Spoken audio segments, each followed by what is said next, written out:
Well, alrighty folks, hi, what's up? I figured this would be a little bit different than me doing a normal podcast, which honestly takes up a lot of time, and I kind of babble a lot. Oh, the moon is really, really nice. Check that out. It's kind of sick.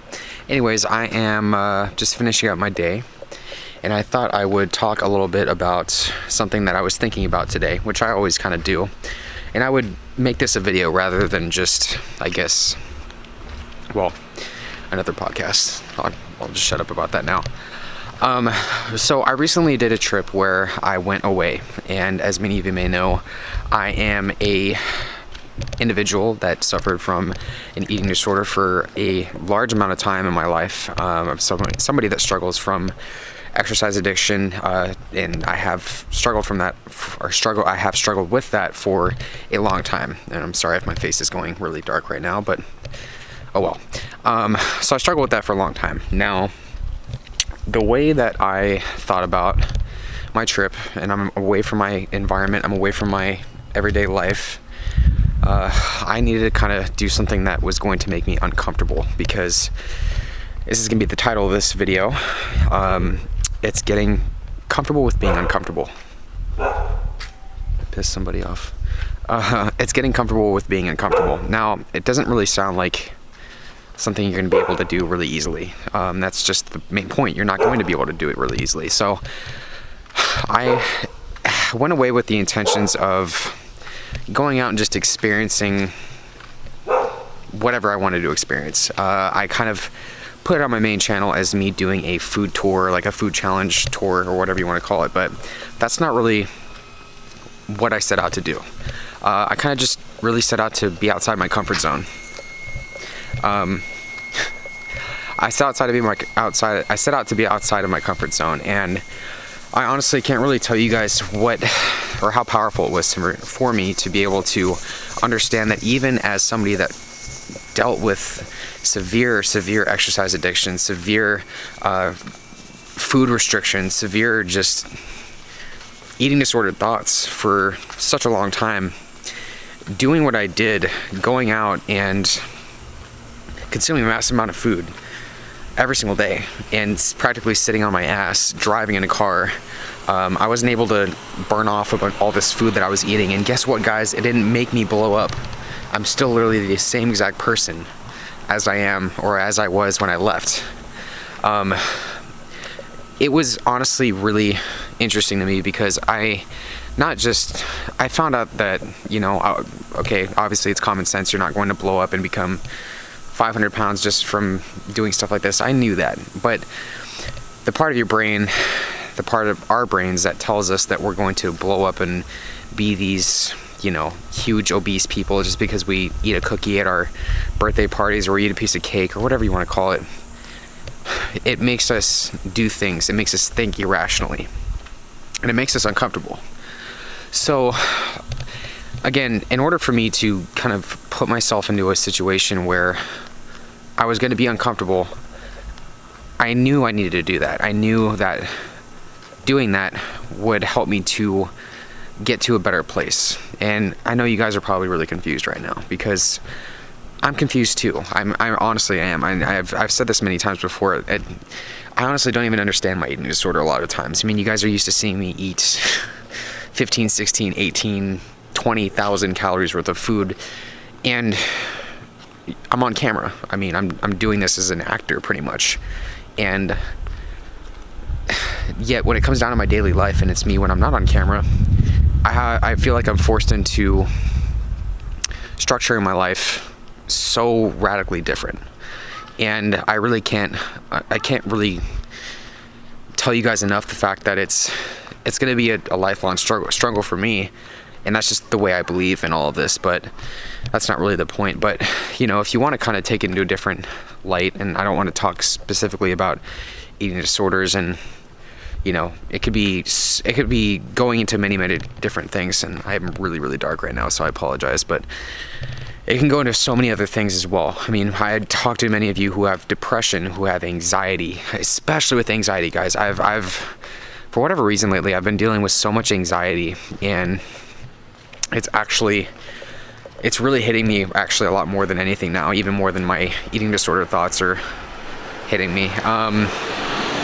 So that's hard. It really hurts, and I'm having anxiety about really just a lot of just stupid bullshit, and I feel like I'm doing things now to try to combat that I haven't been able to do before.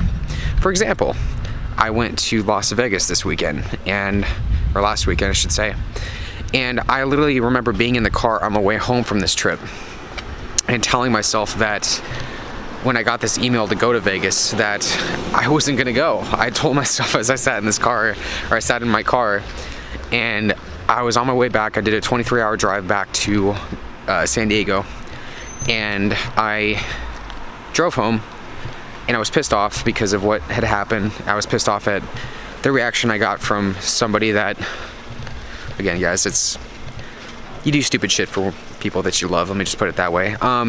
So I did that, and I was on my way home, and I was looking at this promotional poster that I got in an email, and I'm like, dude, this is stupid. I'm not gonna go to Vegas on my 24th birthday to eat a bunch of burgers, which I didn't even really end up, it wasn't even an eating challenge. It was just me doing a promo for a company.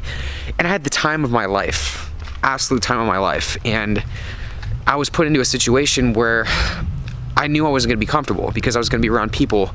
I knew I was gonna be around people that I didn't even know.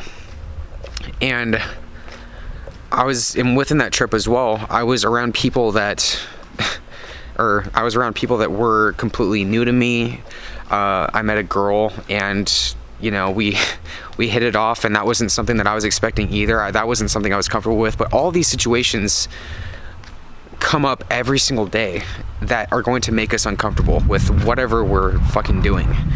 And so I'm a strong believer in the fact that more than ever, you have to make yourself be okay with that. As hard as it may be, you have to do it. I can't tell you guys, especially, let me just say though, because you guys on this channel, you follow me in a different way than people on my main channel follow me. I feel like I always bounce back and forth between the two. And you people, I hate saying that, you guys really care, and you guys understand what I'm saying. But for the average person, it's easy to shy away from things like that. They just shy away from an uncomfortable situation and won't think about it. But I feel like those of you who are listening right now that can relate to me and empathize with what I'm going through will understand that you can't really shy away from a situation and then not go back to it, because you go back to it over and over and over and over again in your mind. What you could have done differently, when the situation is going to come up next, how you feel about the situation. It's like you have a million different fucking things going on in your head, and yeah, it's really a simple concept, but then again, it's not. So I kind of just wanted to take some time to talk about something like this. But you honestly, guys, I realized that by doing this trip, by going out of my comfort zone, it's not going to make, I guess, the whole notion of, okay, it's so easy to eat a ton of food now and not feel shitty afterwards. And I mean that in so many different senses, because physically feeling shitty is not good either, because guess what? I felt really, really shitty a lot of times physically during this, because I'm bound to be uncomfortable when I'm doing fucking eating challenges. But then again, guys, it's honestly just something you have to experience it. So that's kind of my main point of everything, guys. If you find situations, or you have situations in your daily life where you're just like, shit, man, if I go, meet up with a girl and it goes south, it's gonna make me feel really uncomfortable. Or I'm gonna go meet up with a friend who I haven't seen in forever, and it might just be really uncomfortable. I'm gonna sit down with my family and eat some birthday cake, and it's gonna make me feel shitty because it's got a ton of calories in it, and all this shit, guys. It might just not be that uncomfortable. And even if it is, it's gonna help you get through the other uncomfortable phases of your life in which situations like that are similar arise. So, guys, I'm not gonna blabber on too much more about this, but I felt like doing something a little bit different, kind of taking you guys around with me, and just saying that, because it really is, it's super important. And yeah, I just hope you guys are able to kind of understand what I'm talking about, and also at the same time, it's different to not just do a podcast. So if you guys like the video, let me know, and let me know what else you guys want me to touch upon. See you guys a little bit later.